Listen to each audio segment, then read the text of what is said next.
카테고리 이론으로 DDD 허점을 보강하기. 시작하기 전에 다음의 배경 지식이 요구됩니다.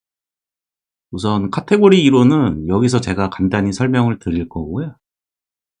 도메인 주도 설계, 헥사고널 아키텍처, 코딩을 한번 해보셨어야 되고요. 그다음에 개발 방법론에 대한 배경 지식이, 약간의 배경 지식이 요구됩니다. 이런 부분들이 많이 부족하신 초급 개발자분들이시라면은 도메인 주도 설계, 최소한 도메인 주도 설계 정도는 따로 공부를 하시고 이 영상을 봐주셨으면 좋겠습니다. 자, 그럼 시작을 해보도록 할게요. 시작하기 전에 제가 바이브 모델링 소프트웨어 제조 공정 통합 핸드북이라는 거를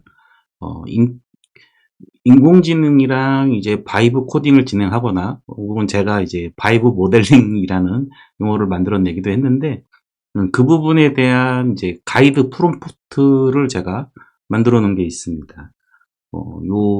제가 설명란에도 링크를 걸어 드릴 거지만은 요 링크 따라가셔가지고 가이드를 한번 읽어 보셨으면 좋겠습니다. 저도 이 가이드로 진행을 하면서 DDD의 허점을 발견을 했고 그거를 개선하기 위해서 어떤 것들을 진행을 해야 되는지 카테고리 이론을 적용을 했을 뿐이에요. 요 핸드북이 여러분들한테도 좀 도움이 되셨으면 좋겠습니다. 자, 본격적으로 진행해 보도록 하겠습니다. 카테고리 이론 간단한 정의를 한번 살펴보고요. 그 다음에 주요 개념에 대해서 살펴보도록 하겠습니다. 우선 핵심 구성 요소를 살펴보기 전에 카테고리 이론이 뭐냐? 카테고리 이론은 수학이에요. 여러분들 제일 싫어하시는 수학. 저는 개인적으로 수학 좋아하는데 어쨌든 이제 카테고리 이론은 이 대상들이 어떻게 연결되고 상호작용하는지에 초점을 맞추는 이론이라고 보시면 되겠습니다.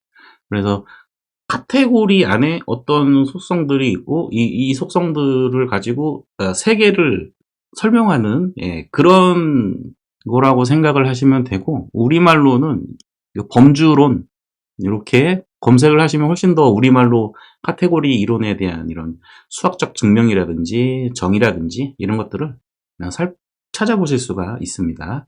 참고하시면 될 것 같고요. 자, 카테고리의 세 가지 핵심 구성 요소에 대해서 먼저 살펴보도록 하겠습니다. 우선 이제 요 전체를 카테고리라고 하는 거예요. 근데 이제 카테고리를 우리말로는 범주라고 하잖아요. 그러니까 어떤 묶음, 이 묶음인데 그러면 이제 이 세 개를 우리가 수학적 요소로서 이렇게 표현을 할 때 이 세 개를 카테고리라고 본 거예요.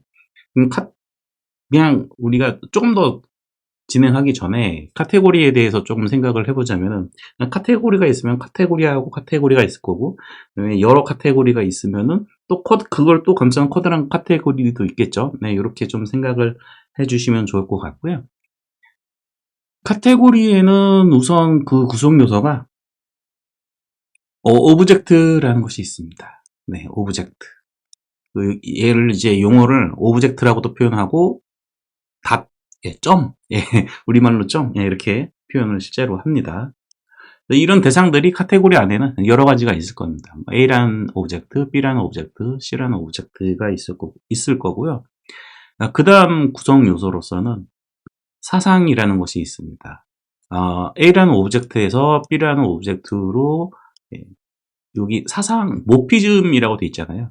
이게 모피즘이라고 하면은 모핑이라고 하는 것은 이제 보통 예를 들어서 이제 네모에서 세모로 바뀐다든지 이런 것들을 모핑이라고 얘기를 하죠. 그리고 이제 우리가 프로그래밍적으로는 우리가 제일 싫어하는 거 있죠? 매핑. 도메인 매핑하는 거 되게 귀찮잖아요. 엔티티 매핑하는 거, 이러는 거. 그런 거라고 생각을 하시면 됩니다. 이런 부분들이 함수형 프로그래밍 쪽으로 이제 용어가 들어가게 되면은 F맵 이런 것들, 이런 것들로 좀 얘기가 되기도 하죠. 어쨌든 오브젝트가 있고 오브젝트와 오브젝트를 모핑해주는 사상이 있다. 첫 번째, 두 번째고요. 자, 그리고 이제 한 가지 규칙이 또 있는데요. 이렇게 A가 B로 가고, B가 C로 가는 사상이 존재를 했을 때는 합성이 가능해야 된다. 이런 규칙이 있습니다. 이게 가장 기본적인 구성 요소고요. 자세한 내용은 저도 잘 몰라요. 예. 기본적인 이제 원리를 여러분들이 이해하실 수 있을 수준만큼 제가 아는 선에서 이렇게 정리를 해봤습니다. 자, 그러면 이제 아까도 처음에 말씀을 드렸지만은 이 오브젝트와 오브젝트의 모핑을 하는 그 사상이라는 게 있다고 말씀을 드렸었는데요. 이 정확한 용어로는 이제 모피즘이라고 하는데 그냥 저는 화살표라고 얘기를 할게요. 예, 영어로도 그냥 에로, 예, 모피즘, 사상 동일한 용어라고 생각을 하시면 되겠습니다. 자, 이거를 좀 확대를 해보죠. 오브젝트를 이제 카테고리로 한번 확장을 해보도록 하겠습니다. 그렇다면은 이렇게 표현을 할 수가 있겠죠. 요게 이제 오브젝트가 더 확장이 돼서 카테고리가 한 묶음이 된 거고, 그 다음에 카테고리가 있을 겁니다. 근데 아까 전에 말씀드렸다시피, 오브젝트에서 오브젝트로 가는 모피즘을 사상이라고 얘기하는데, 화살표가 있다고 했잖아요.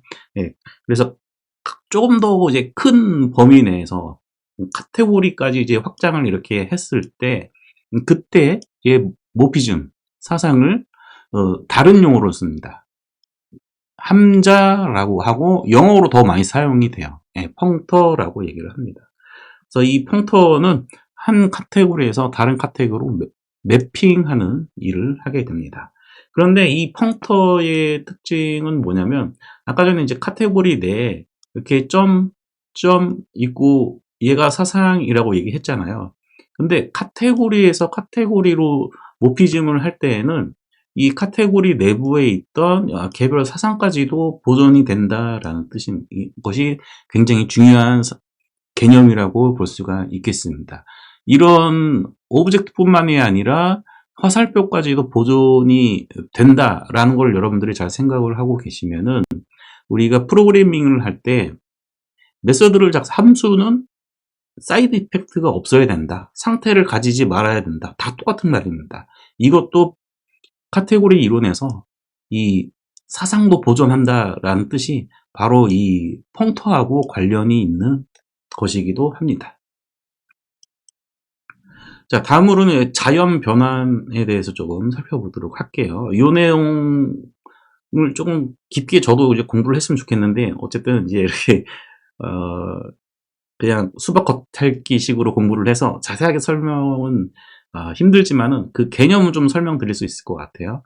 그래서 카테고리에서 카테고리를 펑터라고 얘기를 했는데 그 펑터가 한 번만 쓰이지 않죠. 중복돼서 사용이 될 수가 있습니다. 자, 그런데 이제 여기 공간이 있어요. 이 공간이 좀 비어 있는 거에 대해서 뒤에 설명드릴 거니까 좀 기억을 해 주시고 계시고요.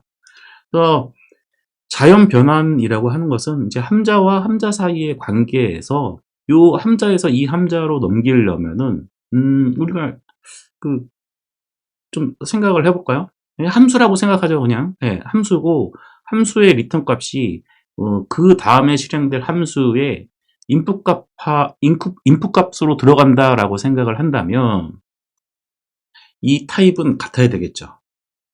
앞선 함자의 리턴 타입과, 그 다음에 뒤에 함자의, 뒤에 펑터의 인풋 타입이 같아야 되겠죠. 예, 이런 규칙들. 그러니까 자연스럽게 변환이 돼야 된다는 거죠. 그런 자연스럽게 변화될 때, 요 매핑이라고 하는 것은 이제 함자를 얘기하는 거죠. 이 매핑과 이 매핑으로 넘어갈 때 어떤 규칙이 있는가에 대해서 이제 살펴보는 부분이 바로 자연 변환이라고 하는 겁니다. 보편 성질에 대해서 얘기를 해볼게요. 우리가 그 화살표를 갈라치는 성질, 보편 성질, 오어 보편 성질, 화살표를 묶어주는 보편 성질, 엔드 보편 성질 이렇게 적어놨습니다.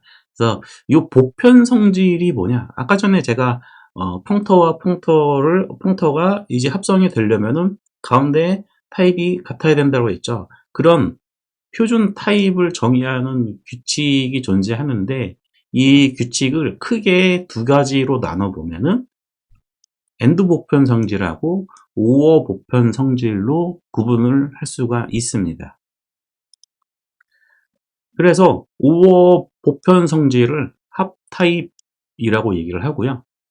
그 다음에 엔드 보편 성질을 곱 타입이라고 얘기를 합니다. 영어로는 코 프로덕트, 곱 타입을 프로덕트 타입이라고 얘기를 하는데요.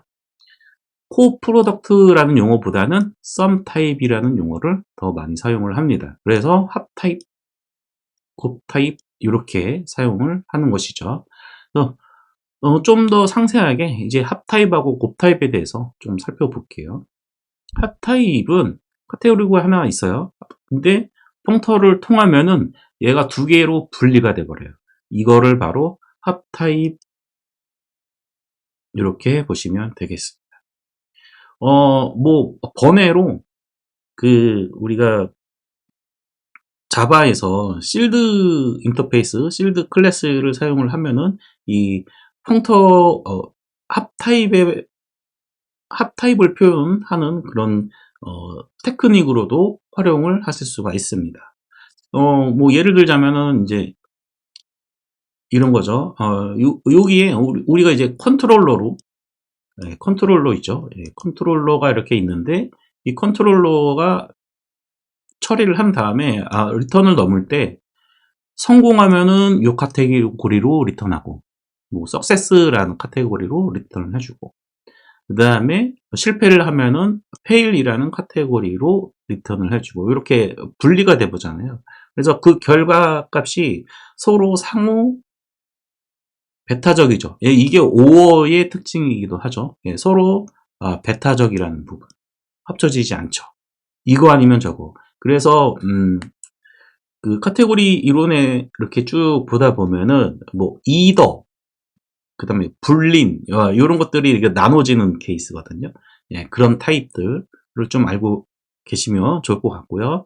다음으로는 곱 타입에 대해서 살펴보도록 하겠습니다. 곱 타입은 이제 두 개의 다른 이제 카테고리가 이렇게 있는 거죠. 이 카테고리를 합치면 하나가 나오겠죠. 이게 곱 타입입니다. 그래서 카테고리 A와 카테고리 B를 합쳐서 카테고리 A, B가 되는 거죠.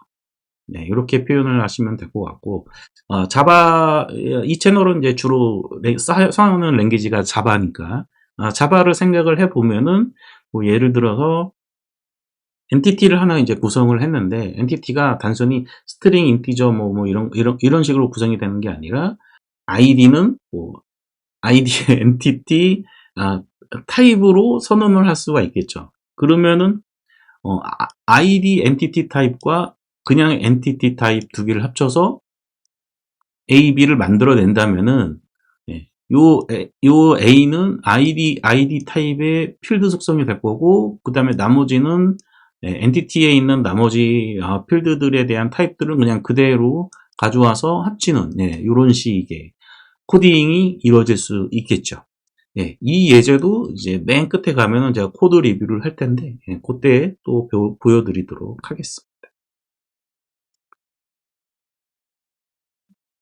이렇게 해서 카테고리 이론의 뭐 간단한 이제 정의하고 그 개념들에 대해서 제가 이제 설명을 드렸는데 이걸 카테고리 이론을 이제 깊게 공부를 하지 않으면은 좀 이 정도 가지고 이해하기도 힘들어요. 그래서 이해를 시켜 드리기 위해서 제일 마지막에 제가 코드를 보여주면서 리뷰를 하면서 요게 합타입을 표현하는 방법이고 요게 곱타입을 표현하는 방법입니다. 뭐 이런 것들을 좀 알려드릴 거고 뭐 어떤 게 뭐 엔티티가 오브젝트고 그 다음에 뭐 메서드가 어떤 메서드가 사상으로 사용이 되는 건지 이런 부분들에 대한 내용 더 자세한 내용은 코드를 보면서 얘기를 하자고요. 아직 한참 멀었고요.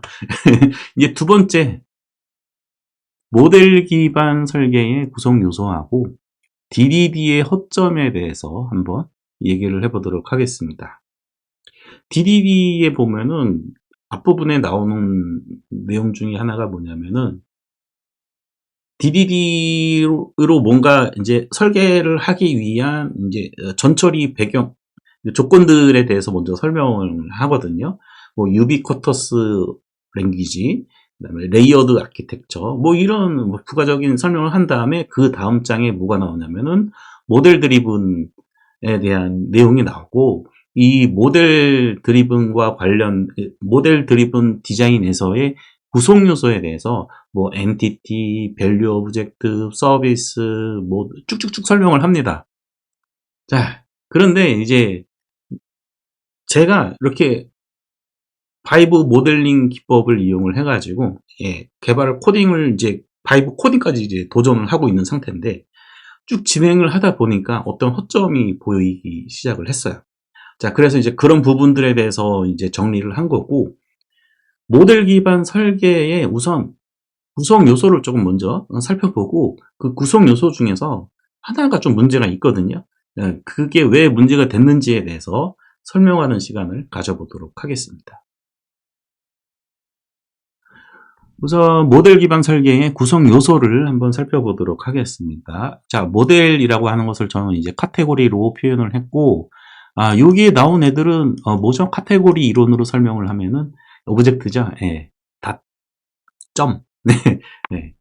이런 애들이 이렇게 적혀 쭉 모델 드리븐 설계의 구성 요소다라고 설명을 하고 있습니다.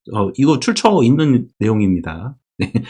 여러분들이 인터넷에서 도메인 드리븐 디자인 이렇게 하면은 책 나오잖아요. 책 말고 2015년에 레퍼런스를 마틴 파울러하고 같이 만든 그 레퍼런스가 있습니다. 그거 PDF인데 공짜예요. 그거를 한번 다운로드 받으셔서 보셔도 될 것 같습니다. 좋을 것 같습니다. 책 비싸잖아요. 어쨌든 모델 기반 설계의 구성 요소에 대해서 이렇게 쭉 적어봤고, 각 구성 요소에 대해서 한 단어로 최대한 한 단어로 표현을 해봤습니다. 이렇게요. 자, 그래서 레이어드 아키텍처는 뭐냐? 격리다, 격리. 이게 저는 이 용어를 좀 바꿨으면 좋겠어요. 레이어드 아키텍처가 아니라 아이솔레이트 아키텍처라고 좀 얘기를 했으면 좋겠어요. 그러면은 우리가 그냥 익히 알고 있는 컨트롤러 서비스 뭐 이거 있잖아요. 이 레이어만 생각하게 되는데, 그게 아니라 우리 헥사고널 아키텍처도 있고, 그 다음에 유니온 아키텍처도 있고, 뭐 어떤 아키텍처든 이런 격리를 하는 것을 목적으로 하잖아요. 그래서 저는 이름을 어쨌든 레이어드 아키텍처라고 DDD는 되어 있지만은 아이솔레이트라고 저는 생각을 하고 있고요. 실제로 이 레이어드 아키텍처를 설명하는 글에도 격리가 목표다라고 적혀 있습니다. 그 다음에 이제 엔티티는 뭐 쉽죠. 정체성. 정체성.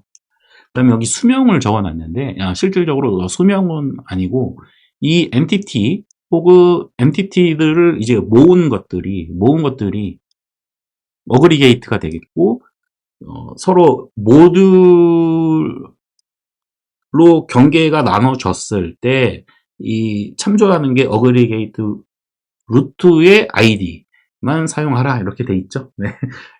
너무 진도가 또 갑자기 빨리 나갔네.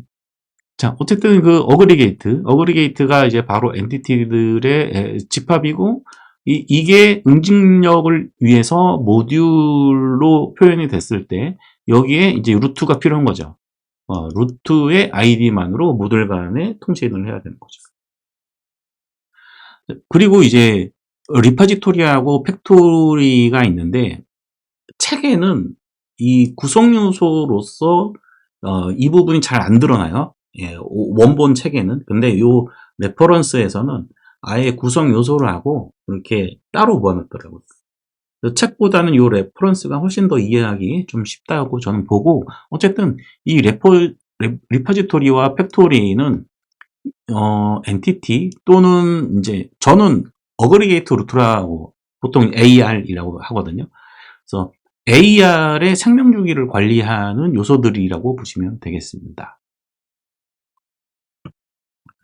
그 다음에 밸류 오브젝트 같은 경우에는 그냥 값만 있는 그런 것들을 얘기를 하는데, 이 밸류 오브젝트가 엔티티 내에서의 필드 속성, 필드 타입으로도 사용이 될 수가 있고, 보통 밸류 오브젝트가 사용이 많이 되는 부분들이 어디냐면은 우리가 인풋 값을 받아서 아웃풋 값을 리턴할 때 걔는 아이디가 없어도 되잖아요. 값만 있어도 되잖아요. 예, 그런 요소들.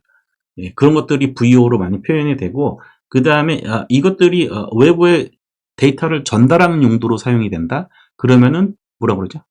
DTO라고 얘기를 하죠.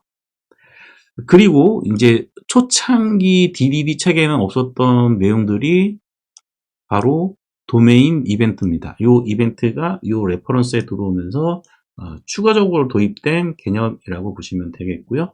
이 이벤트와 관련된 부분은 제가 최근에 스프링 모듈리스 관련 영상을 쭉 만들면서도 제가 그 사용법에 대해서 실제로 코딩을 하면서 설명을 드린 영상이 있으니까 스프링 모듈리스 영상 한번 찾아보시기 바랍니다. 자, 이렇게 해서 구성 요소를 다 이제 살펴봤는데요. 서비스 있잖아요. 이 서비스. 이 서비스를 정의할 수가 없더라고요. 한 단어로. 그래서 서비스가 뭔가에 대해서 다시 한번 그 글을 한번 쭉 살펴보니까 뭐라고 적혀 있냐면 이렇게 적혀 있어요. 모델링 하는데 자연스럽지 않은 요소들에 대한 어서션즈 집합.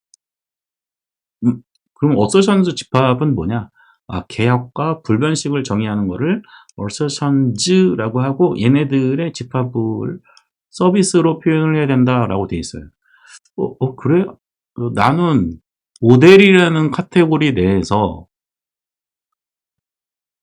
서비스라는 오브젝트가 있다라고 생각을 했는데, 모델에 어울리지 않는 요소들을 담는 공간이래요. 그럼 이 서비스 자체는 모델하고 어울리지 않는 거 아닌가요? 네, 이렇게 생각을 좀 해봤습니다. 자, 그래서 제가 이제 고민을 했고, 왜 서비스는 카테고리 이런 관점에서 오브젝트가 아니라 펑터인가? 라고 제가 여기다 제목을 적어 놨는데, 이런 생각을 하게 된 거예요. 서비스가 좀 이상하다.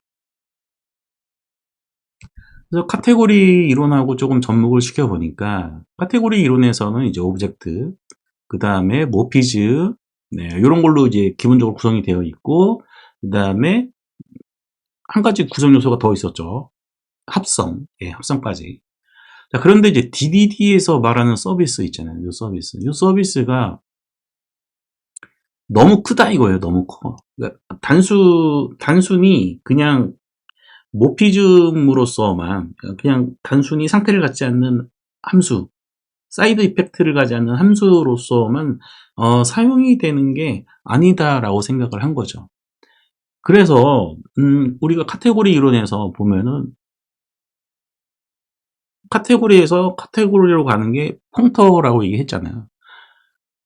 모델에서 표현하지 않는 거를 표현을 해줘야 되는 부분이 서비스니까 일단 서비스는 사이드 이펙트를 발생시키는 거고 도메인 모델의 카테고리 내의 구성 요소로 사용이 되는 거는 좀 어울리지 않고 그래서 저는 펑터라고 생각을 했고 그러면 펑터라고 하는 것은 어, 여기서부터 여기서부터 대상으로 가는 그 결과가 있어야 되잖아요. 저는 그 결과를 유스 케이스라고 생각을 했습니다.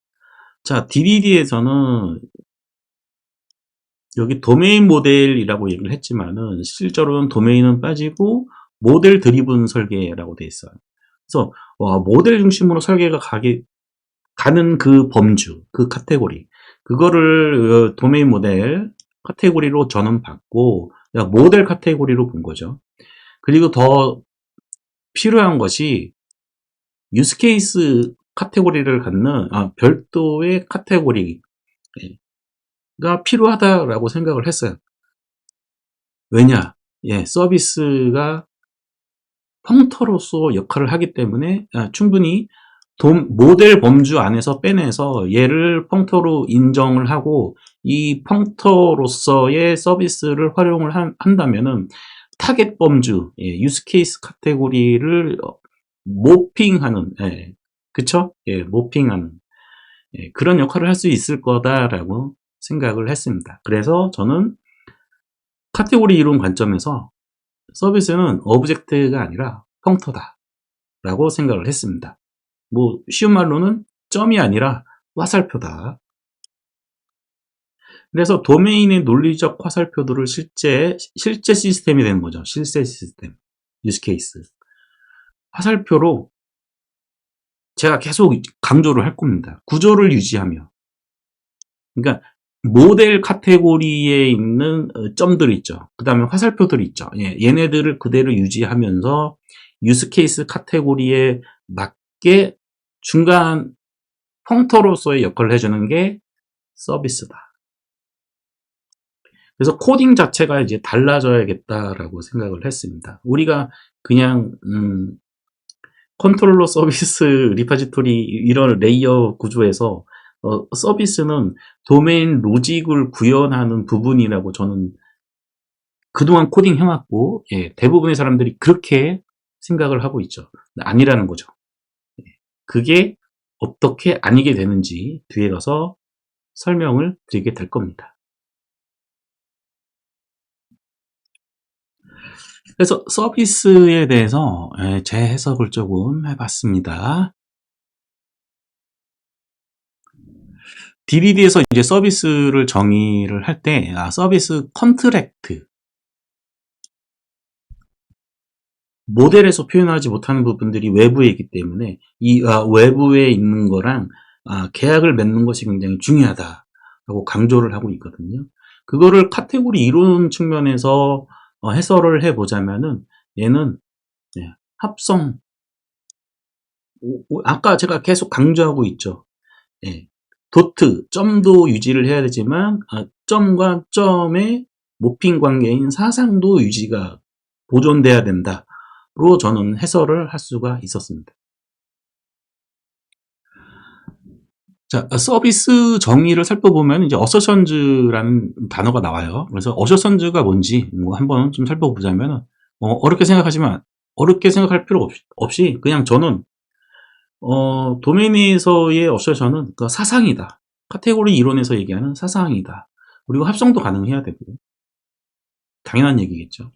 그래서 서비스의 역할은 이 사상을 유지한 채로 유스케이스 카테고리로의 펑터가 되는 거죠. 그래서 이 펑터가 바로 이 규칙이 깨지지 않도록 보장하게끔 코딩을 해야 된다라고 하는 얘기죠. 즉 서비스는 여기 도메인이라고 되어 있는데 모델이 정확한 표현일 것 같아요. 모델의 논리적 화살표들을 실제 시스템의 실행 화살표도로 구조를 유지하며 옮겨주는 역할이다. 이게 펑터의 정의하고 또 일치한다라는 부분을 제가 발견을 했습니다. 어디 다른 데 책 나오는 거 아니에요? 자, 그래서 이제 이런 부분들을 이제 여러분들을 설득시키기 위해서 계속 영상을 만들고 있는 겁니다.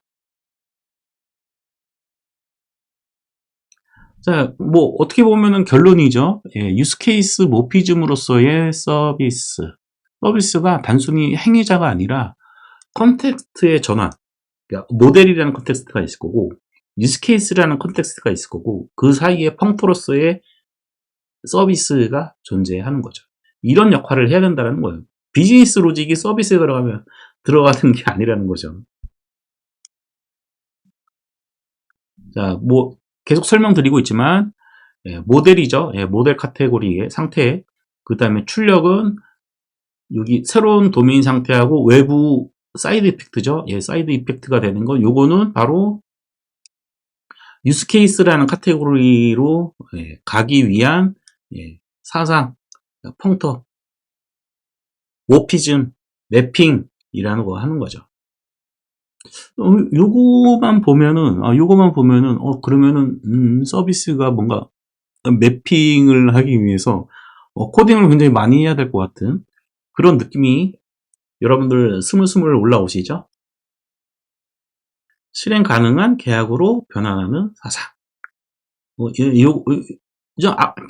계속 사상과 이 오브젝트를 유지한 채로 이 카테고리에서 저 카테고리로 보내는 그거를 계속 이제 강조를 하고 있죠. 그 가운데의 펑터로서의 서비스 그림으로 보여드리도록 하겠습니다. 모델에 보면은 이제 뭐 VO, 예, 엔티티, 혹은 엔티티들이 여러 개 모이면은 어그리게이트가 되겠죠. 그리고 그 어그리게이트를 중심으로 해서 모듈도 이렇게 묶일 거고요. 그 다음에 리파지토리하고 팩토리라는 기술을 이용을 해서 뭔가 어그리게이트 루트에 대한 생명 주기를 관리를 하기도 할 거고요. 그 다음에 이제 계속 이제 유스 케이스라고 돼 있는데, 그럼 유스 케이스에서의 도트, 오브젝트는 뭐냐? 저는 이제 액티비티라고 정의를 했습니다. 액티비티도 마찬가지로 어그리게이트가 어떤 이거는 좀 잘못된 것 같네요. 네. 서비스가 이 모델을 모핑을 해줘서 여기 들어오게 되면 액티비티는 자연스럽게 그 모델에 있는 그 구조를 그대로 갖고 있기 때문에 걔네들을 사용을 할 수가 있게 됩니다. 그렇다라고 하는 것은 이 서비스가 사이드 이펙트를 가지는 모델 관점에서 봤을 때는 사이드 이펙트를 가지는 유스 케이스들, 액티비티들의 집합 카테고리로 옮겨주는 펑터라고 말씀을 드렸는데, 여기 모나드라고 하는 것이 있는데, 카테고리 이론을 보니까 이 모나드라는 펑터가 존재한다고 합니다. 그러니까 이 모나드 펑터는 뭐냐면은 원래에서 그 대상으로 이전이 됐을 때 부수 효과가 발생하는 거를 표현한 방식의 펑터라고 하더라고요. 그래서 그냥 좀 있어 보이라고 카피해서 가져왔고요. 이거에 대해서는 정확히 잘 모릅니다. 자, 구조 보전, 합성 보전이죠. 그래서 순수한 사상을 사이드 이펙트가 포함된 유스 케이스, 정확히는 액티비티겠죠. 액티비티로 리프트한, 격상하는 뭐 요런 리프트란 용어가 더 어울리겠네요. 리프트하는 그런 거라고 보시면 되겠습니다. 물론 이제 카테고리 이론에는 이렇게 모나드라는 것도 또 있으니까 얘랑 잘 어울리는 상황인 것 같아요. 이러한 이유로 제가 직접 코딩을 해봤습니다. 해보니까 서비스는 더 이상 도메인 로직을 직접 소유하지 않아요. 단순히 컨트랙트를 통해서 이 모델의 오브젝트와 사상을 그대로 유지하면서 그냥 사이드 이펙트만 추가를 해서 액티비티로 변환해주는 역할만 하는데, 이 서비스에는 그 로직을 넣을 필요가 없었다라는 거죠. 네. 이것도 카테고리 이론으로 좀 설명드릴 수는 있긴 한데, 너무 좀 이거 더 이상은 이제 카테고리 이론 설명을 하면은 너무 어려워질 것 같아서 실제 코드로 좀 보여드리도록 하고요. 그래서 제 결론은 코딩을 해보니 그냥 머릿속으로 생각한 게 아니라 도메인 로직을 소유하지 않는다는 거죠. 여러분들 좀 놀랍지 않습니까? 저는 처음에 놀라웠는데 DDD의 허점을 보강하는, 그래서 필요하다고 생각을 한 게 유스케이스 드리븐 디자인이 필요하다. 자, 모델은 모델 드리븐으로 설계를 하고, 이 카테고리는 유스케이스 카테고리는 유스케이스 드리븐으로 설계를 해야 되겠죠. 그 사이에 서비스가 알아서 계약 맺어줄 거기 때문에 우리가 신경 쓸 일이 없어요. 이거를 자동화 해주면 너무 좋겠지만은 자동화 하려면은 뭐 하스켈이나 뭐 이런 카테고리 이론을 좀 잘 반영한 그런 함수형 프로그래밍 언어를 사용을 하셔야 되겠죠. 유스케이스 드리븐 디자인이 필요하다. 타겟 카테고리가 바로 유스케이스 카테고리가 되겠죠. 요 얘기입니다. 그래서 DDD에서 빠진 부분이 바로 유스케이스 드리븐 설계. 요 부분이 빠졌다. 타겟 카테고리를 위한. 유스케이스, 그러니까 모델 드리븐, 유스케이스 드리븐, 제가 이렇게 나눠놨는데, 여기 보시면 그냥 모델 카테고리, 그 다음 유스케이스 카테고리, 그 다음에 펑터, 서비스 펑터, 이렇게 생각을 하시면 될 것 같습니다. 모델 드리븐 디자인에서는 대상을 어떻게 정의를 할 것이냐. 요거죠. 우리가 패션 모델을 한번 생각을 해보시죠.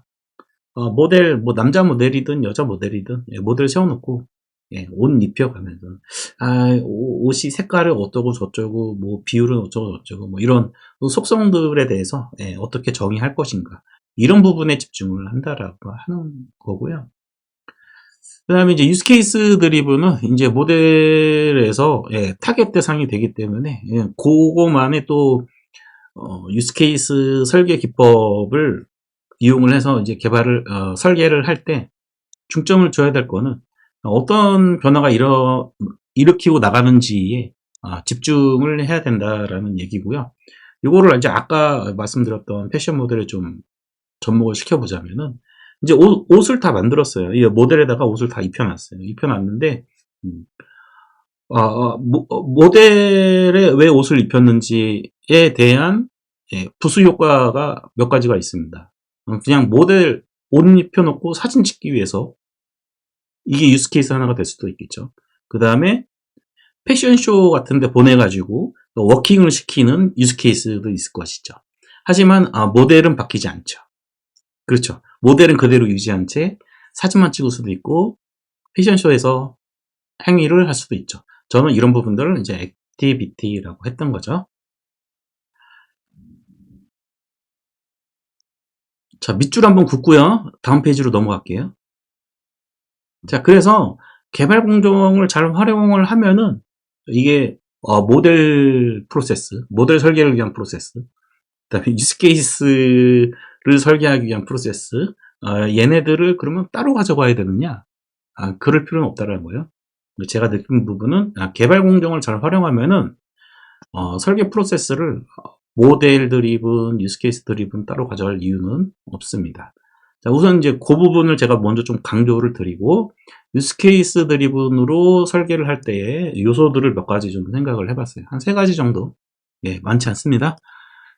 그냥 가볍게 보시면 될 것 같아요. 의도의 명시와 모델에서는 그러니까 오도 자체, 그러니까 주문이죠. 주문 자체에 대해서 좀 고민하지만 유스 케이스로 서비스 펑터를 이용해서 사이드 이펙트가 발생을 했을 때는 동사적 행위를 하나의 독립된 개체, 요거로 저는 이제 액티비티라고 정의를 했습니다. 다음으로는 애플리케이션 경계의 보호.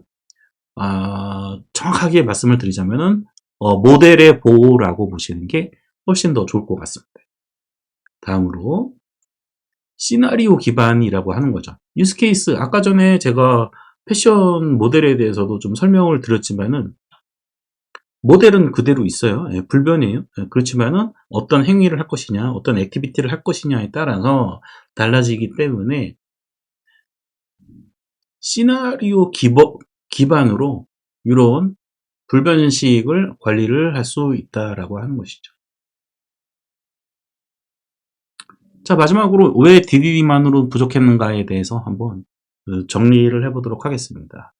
DDD에서 이제 모델 드리븐 디자인, 얘는 도메인의 진실, 여기 속성이라고 보시면 됩니다. 뭐 엔티티라든지 뭐 이런 것들, 이런 것들을 찾는 데는 좀 훌륭한데 사용자와 시스템 간의 상호작용, 얘에 대해서는 잘 설명을 못해요. 아니 코드 작성할 때 함수 작성, 메서드 작성할 때 상태 없이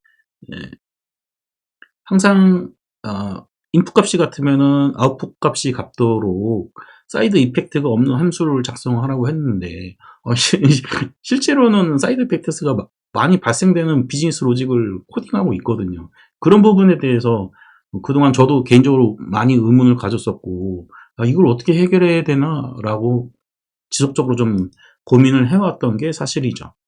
누락된 허점을 제가 한번 생각을 해봤습니다. 모델은 그냥 승인하냐 안 하냐, 요거만 얘기를 하죠. 누가 언제 어디서 어떤 소스로 UI를 거치는지 아니면 핸드폰으로 하는지 뭐 알람은 보내는지 마는지 뭐 이런 것들에 대해서 좀 침묵하는 경향이 있다라고 하는 거죠. 이런 것들을 오케스트레이션 하는 그런 설계 범위 밖이었다라고 하는 거죠. 그래서 해결책으로 제가 유스케이스 드리븐 디자인을 통해서 뭐 동적인 흐름을 먼저 설계하고, 이거는 좀 제가 좀 말을 잘못 적어놓은 것 같고요. 예. 그 다음에 양방향 설계가 필요하다.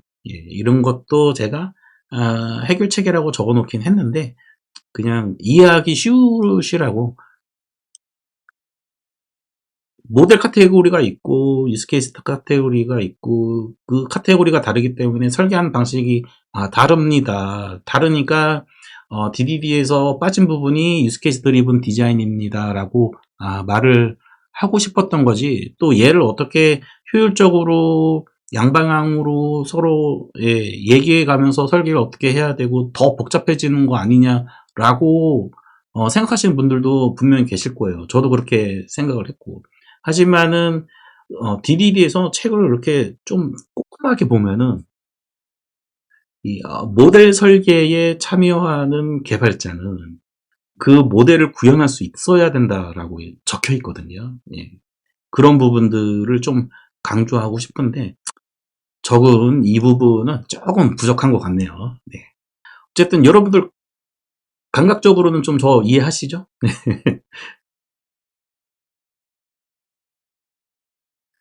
자, 이제 마지막입니다. 네 번째.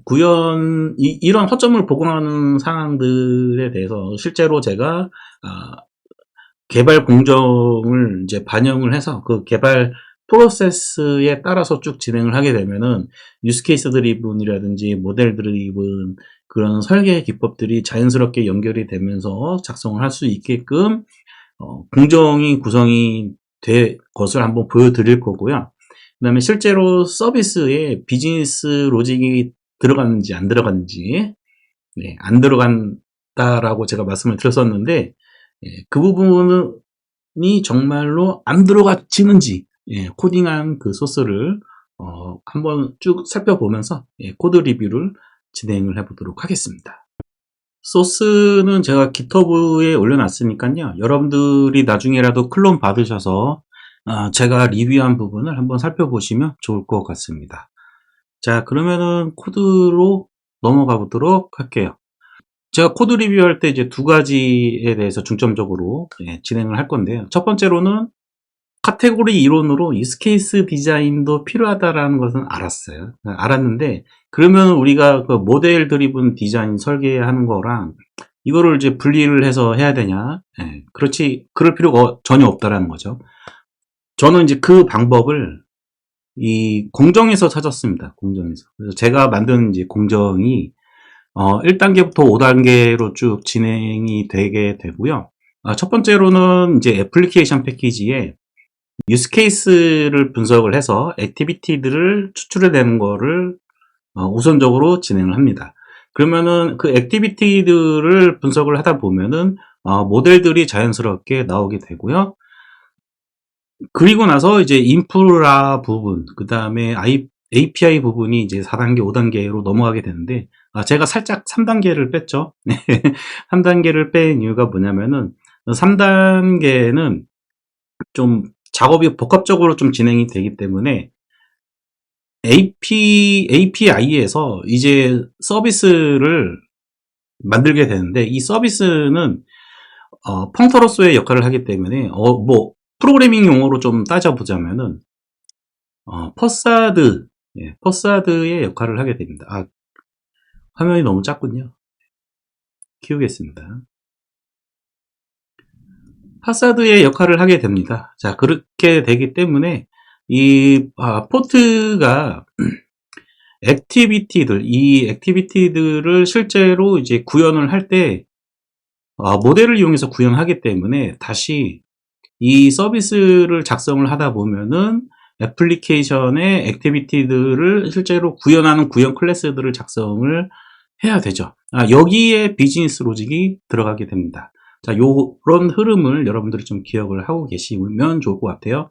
그래서 1, 2, 3, 4, 5단계가 이렇게 쭉 진행이 돼서 5단계에서 끝이 나는 것이 아니라 다시 이제 5단계에서 다시 1단계로 넘어가서 반복 공정이 될 수 있게끔 구성이 되었다고 보시면 되겠습니다. 자, 여기까지가 이제 공정을 통해서 우리가 모델 드리븐 디자인, 유스케이스 드리븐 디자인, 이걸 따로 할 필요가 없다라는 거를 제가 보여드린 거고요. 두 번째로, 아까 방금 전에도 말씀드렸지만은, 서비스가 단순히 컨트랙트, 계약을 관리하는 역할만 수행을 하기 때문에 실제로 비즈니스 로직이 들어가지 않는다라고 말씀을 드렸는데요. 그 부분에 대해서 한번 이제 살펴보도록 할게요. 우선 이제 샘플 예제로 제가 그 오더, 주문에 관련된 모듈 공정을 쭉 진행을 했고요. 우선 첫 번째로 진행하는 부분이 1단계 애플리케이션이죠. 애플리케이션에서 액티비티들을 도출을 했습니다. 이 액티비티들을 도출을 하다 보면은 인풋으로 뭘 받아야 되는지, 아웃풋으로 뭘 던져줘야 되는지에 대한 리퀘스트 VO DTO 객체들이 자연스럽게 또 도출이 되는 것을 보실 수가 있습니다. 그러면은 오더에서 액티비티, 유스 케이스에 의한 액티비티 하나를 좀 열어보도록 할게요. 요 플레이스 액티비티라는 거를 한번 열어보도록 하겠습니다.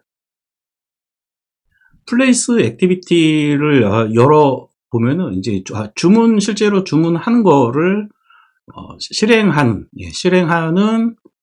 액티비티, 유스 케이스라고 보시면 되고요. 얘에 대한 메서드만 정의를 하고 있죠. 인터페이스로. 이 부분이 바로 서비스가 계약 맺어야 될 액티비티고, 그 액티비티, 이 오더 플레이스라는 액티비티하고 계약을 맺으면은 이 메소드를 구현 클래스가 실행이 되겠죠. 자, 그 실행되는 코드를 보시기 전에 우선 이 메소드를 정의한다라고 하는 것은 결국에는 우리가 서비스 펑터가 결국에는 사상이라고 말씀을 드렸잖아요. 모피즘이라고 말씀을 드렸는데, 그 정의만 하는 거죠. 어떤 실제로 하는 일에 대해서는 나중에도 상관이 없는 거고, 그러니까 매핑이 되는 그런 구체적인 논리적인 코드는 나중에 해도 되잖아요. 그래서 펑터에서는 중요한 거는 뭘 받아야 되는지, 그 다음에 뭘 돌려줘야 되는지, 그래야지 합성이 가능하니까. 이해되셨나요, 여러분들? 합성까지도 고려를 해야 되는 부분이기도 하죠. 그래서 오더 플레이스 액티비티라고 하는 것은 우리가 이제 우리가 다이소 같다고 생각을 하시죠. 다이소에서 이제 물건 이렇게 이것저것 싸니까 많이 해놓고 이제 물건 하나씩 내려놓으면서 이제 그 제품들을 이제 바코드 이렇게 찍으면 띡띡띡띡띡 되면서 아이템들이 목록이 쭉 나오는 그런 행위라고 보시면 되겠습니다. 자, 그러면 이제 오더 플레이스 액티비티에 대해서 서비스에서 계약을 맺는다라고 얘기를 했잖아요. 그러면 이제 서비스를 봐야 되겠죠. 서비스 위치가 여기서는 이제 API를 구축할 때 5단계죠. 마지막 단계죠. 마지막 단계 5단계에서 서비스를 도출을 합니다. 그래서 오더 서비스라고 하는 애는 액티비티들과 계약만 맺는 거예요. 그래서 저는 이제 필드로 이렇게 표현하는 방식을 썼고, 뭐 다른 방법을 또 더 연구를 해봐야 되겠지만, 일단 저는 여기서 액티비티와의 계약을 필드로 이렇게 필드 주입이 되게끔 해놨습니다. 그리고 서비스에 대해서 이제 차근차근 메소드 정의를 이렇게 해나갔죠. 주문하는 거, 그 다음에 주문이 이제 컨펌 승인되는 거에 대해서 메소드들을 쭉 정해놨고, 이게 이 이름들이 꼭 이 플레이스라는 이름이 이 플레이스 액티비티 이름하고 똑같아야 되고, 지금 이 로직은 너무 워낙 간단하니까 이렇게 이제 하나씩만 들어갔는데,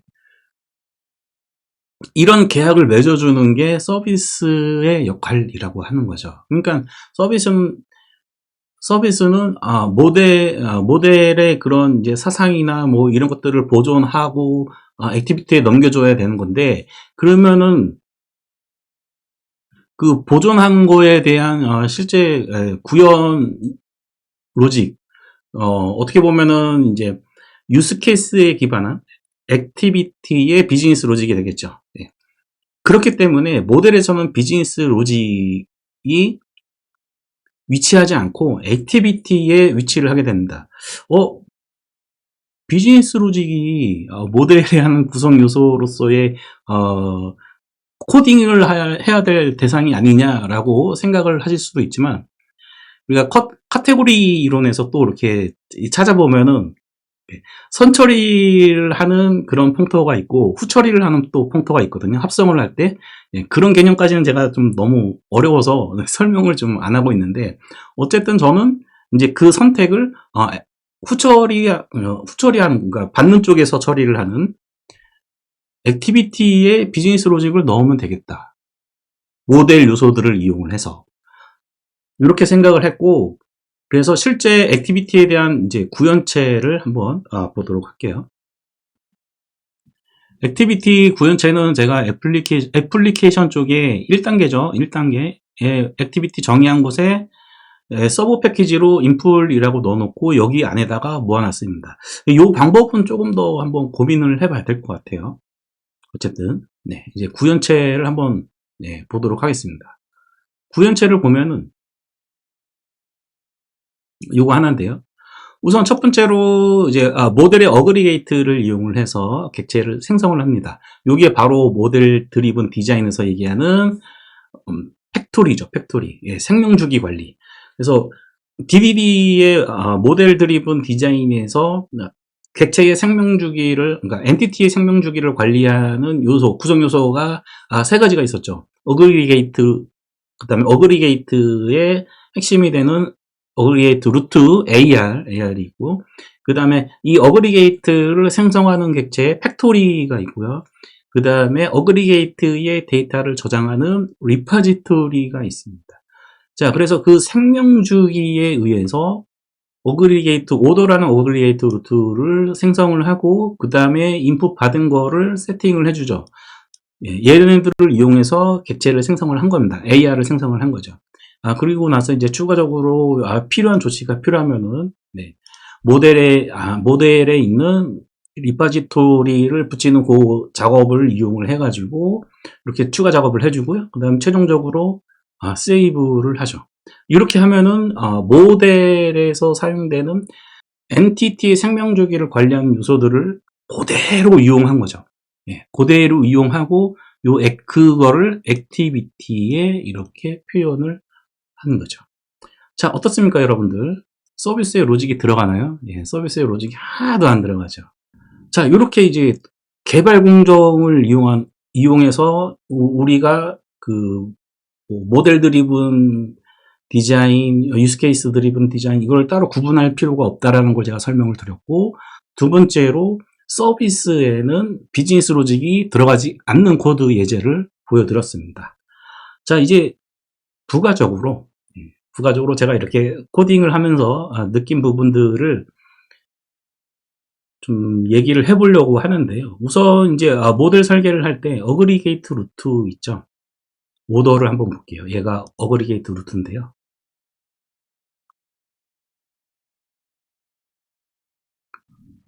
뭔가 코드가 많죠. 코드가 길죠. 근데 이제 따지고 보면은 뭐 그런 거 없습니다. 저는 이제 어그리게이트 루트를 만드는 이 베이스 엔티티라는 것을 상속받아서 만들게끔 이렇게 추가 작업을 해줬고요. 이 베이스 엔티티에는 엔티티로서 가져야 될 요소들이 있거든요. 그래서 일단은 식별자 필드, ID가 필요하잖아요. 그래서 식별자 필드로 엔티티 ID라는 것이 있고, 그 다음에 엔티티 구성 요소들은 각 필드로 표현이 될 거고요. 마지막으로 우리가 SI 프로젝트를 할 때는 반드시 필요한 정보가 하나 있죠. 오디 필드. 누가 생성했고, 누가 수정했고, 이런 부분들에 대한 베이스 엔티티를 만들었습니다. create at, create by, 이런 게 이제 감사 필드, OD 필드라고 보이는 거고, 그다음 ID 필드가 들어가게 되죠. 그래서 이 ID는, 여기서 보이는 ID는 이렇게 엔티티 ID, 확장한 애들이고요. 어그리게이트 별로 그냥 ID 필드를 그냥 ID, 뭐 이렇게 타입으로 고정시켜 놓은 게 아니라, ID 필드는 각각의 애그리게이트 루트의 특성에 맞춰서 엔티티 아이디 클래스 타입을 따로 만들게끔 제가 만들어 놨습니다. 그 아이디 필드에 대해서 한번 좀 보도록 할게요. 오더 같은 경우에는 여기 보이시면 오더 아이디 라는 필드를 따로 만들어서 엔티티 아이디를 구현하게끔 이렇게 작업이 되어 있습니다. 제가 코드 하나하나 다 보지는 않으니까 여러분들이 클론 받으셔서 추가적인 내용 한번 좀 분석을 해보시면 좋을 것 같아요. 자, 이렇게 베이스 엔티티를 이용을 해서 저는 어그리게이트 루트, 그러니까 엔티티들의 집합을 제가 정의할 수 있게끔 이렇게 소소한 이런 프레임워크를 하나 만들었다고 보시면 될 거고요. 그리고 보시면은 이제 얘가 어떻게 보면 엔티티잖아요. 엔티티인데 여기 보시면은 getter, setter, required 뭐 이런 거 하나도 없죠, 지금? 하나도 없죠. 그 엔티티를 그냥 단순히 어그리게이트 집합까지 고려하지 않고 그냥 테이블, 데이터베이스 중심으로 그냥 테이블 기준으로만 봤을 때는 엔티티는 그 단순히 필드 정의하고 getter, setter 만들면 끝나죠. 예, 근데 그게 아니라 그런 빈약한 빈을 만드는 게 아니고 좀 빈약한 것보다는 조금 더 빈약하지 않은 그런 식으로 저는 이제 구현을 해도 충분히 이런 부분들이 모델에 다 표현이 된다. 왜냐하면은 실제 세계의 액티비티는 유스케이스에 의해서 구현이 돼 그 액티비티 인터페이스들이 있었죠. 거기서 구현을 하기 때문에 그렇다면은 어그리게이트 루트 엔티티에서는 분명히 여기서도 이제 행위가 있을 거란 말이에요. 그럼 어떤 행위들을 여기에다가 추가적으로 적어줘야 되냐 했을 때 첫 번째는 상태 변경과 관련된 애들. 두 번째는 어그리게이트 루트에 그 내부적으로 컬렉션으로 관리되는 애들이 있잖아요. 여기서 보시다시피 아이템들, 주문에 대한 상품 정보를 받는 아이템들.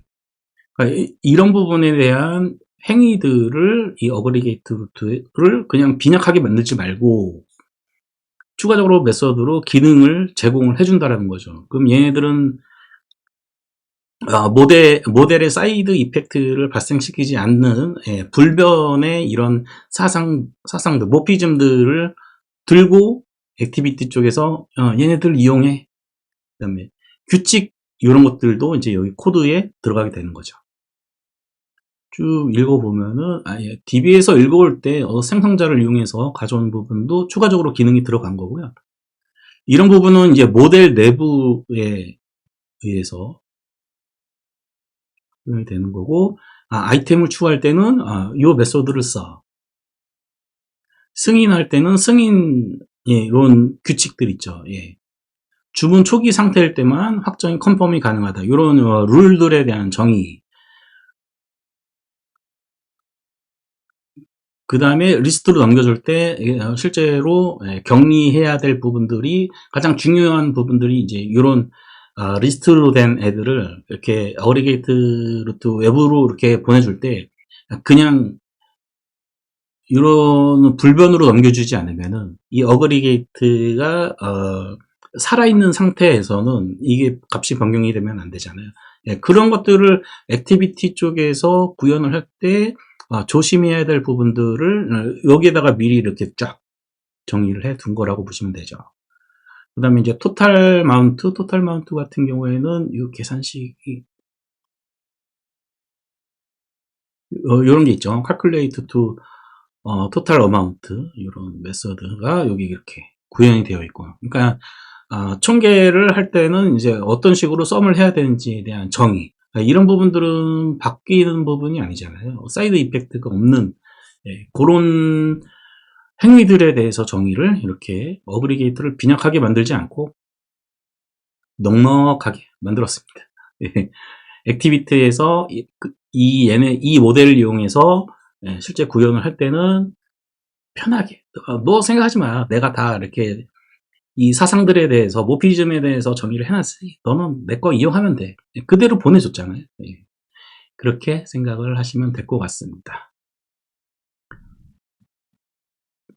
자, 이렇게 해서 코드 리뷰는 마무리를 해보도록 하고요. 네, 요 리파지토리, 예, 클론 받으셔서, 그, 비즈니스 오더, 이렇게 패키지 아래쪽에 들어가면은 제가 작성한 거 있으니까, 그거 보시면 되고, 그 다음에, 가이드 있죠? 예. 가이드도 제가 마크다운으로 이렇게 만들어 놨습니다. 그래서 가이드라인.md라는 것을 한번 보시면은 그나마 조금 도움이 되지 않을까 싶습니다. 이런 내용이고요.